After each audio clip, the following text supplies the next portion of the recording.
what exactly makes a choice meaningful, right? They just say some choices automatically are by virtue of you being able to choose your memories.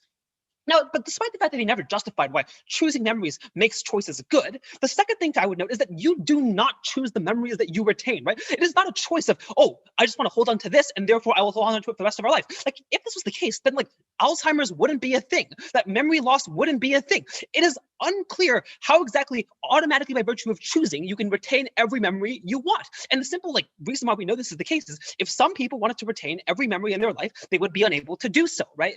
The second thing they say is that you can't appreciate life anymore on our side of the house. Like, first of all, it is unclear why, even if you know lots of things, why you can't assign importance to any particular thing, right? So like, I know that there are 365 days in a year, but I assign particular importance to the day that I have my birthday on. It is unclear why you were unable to do that. But the second thing I would know is that what makes something important to you is emotion, right? And you don't lose emotion outside of the house. So sure, you remember everything in your life, but there are some scenes of your life and some memories of your life that have a significant emotional attachment to you, that you experienced viscerally and are more than just the facts of what happened, right? Those are the things that will continue to stick with you. And I think it's also likely that you will still be able to build milestones or appreciate those particular moments. But the second thing I would argue is that if it is the case that you cannot remember anything at all and it all kind of gets foggy, this actually rebuts themselves, because they tell us in their own characterization that life is hell and that there are generally more bad things on balance than good things that happen to a person in society. And I think that this works both ways, right? In the sense that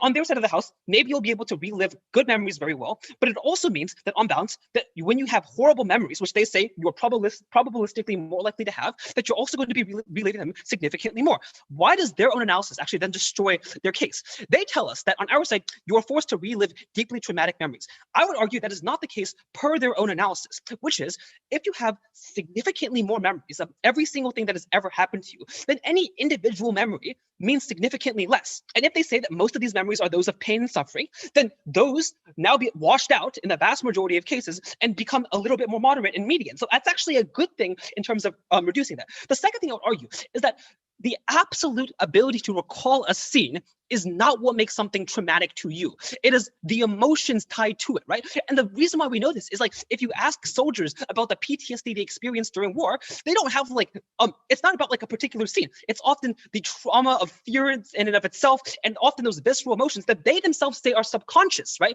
They told us in their own speech that the vast majority of these traumatic memories exist on a subconscious level. And if that's the case, it's not tied to any particular scene of memory, and presumably would still occur on their side of the house. So given that is the case, that is severe mitigation to the psychological well-being that they want to talk about. Secondly, then, let's talk about what are the actual most pertinent constraints of choice. We told you that the three most important ones were, number one, money, which is the ability for you to access things. Secondly, time, the ability for you to spend what you want to do with your life on the things that you think matter most to you. And thirdly, information, the capacity for you to make an informed choice that can actually align with your true preferences, right? These, I think, even if we accept all of their case, vastly outweigh the constraints they talk to you about. Because sure, there might be the burden of your memory, but they never illustrated to us to what extent that burden exists. So maybe to some extent, you are constrained in some ways by your memory, but that is vastly outweighed by the fact that if you don't have the money to provide for yourself, or you don't have the time to do what you want with your life, that you could do absolutely nothing on their side of the house. So secondly, then, why do we enshrine both the freedom of choice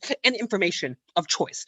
Firstly, let's talk about freedom. We told you that it's not just like when you have money, like you automatically just gain infinite utility. It's that money is necessary within society to make choices that you want, because things cost money in the capitalist societies that we live in, right? And given this, you are significantly more likely to succeed under these systems when you have a good memory. They say economic success is independent of jobs, is independent because jobs require some degree of skill. Three things to know. Firstly, that getting jobs is different from doing the job. And often getting jobs is just a matter of like rote memorization based on the academic systems that we currently live in, that have things like standardized tests that require you to memorize certain things. But second of all, they tell us that like the barrier is skills. Presumably all skills can be learned, but we can learn skills significantly faster and significantly better on our side of the house because we have perfect memory, right? The second thing they told us is that there's too much information that creates choice paralysis. Like, there was really no analysis for this besides the fact that you are paralyzed by too much choices. Like, if you are so paralyzed because there are so many decisions, that I presume you don't have a very good memory. Like, it's probably the capacity for you to be able to sort through them. But I would also argue that you can choose to like not care about certain things. Having perfect memory does not mean you have to care about all things equally, and that's something that's important in framing the priorities of an individual. Before I move on, I'll take a few from closing. It is often the case that you have all reasonable necessary choices after a certain threshold of money. Do you need perfect recollection of facts to get that threshold, assuming you have drive, which No, is a but I would argue that actually the vast sort of majority of the population of Earth is below that threshold, given how much poverty there is. The final thing I would add is even if you want to achieve that threshold, there's a massive cost to achieving that threshold on their side of the house when you don't have good memory, which is like it takes so much time to achieve that. Imagine how many hours, how many years you're spending on things like studying, on things like doing things you don't want to do, but simply for the larger goal of achieving wealth so that you can do the things you actually want to do. We cut out all that time in between. On their side of the house, the harm of no choice is you have literally no autonomy. You are a slave that has absolutely no choice in anything you do. Finally, let's talk about the information the gap. On our side, you have the capacity to make informed decisions. On their side, I would argue that regret is actually the more likely harm because regret is the feeling that you wish you did something differently based off of new information or based off of how you feel now.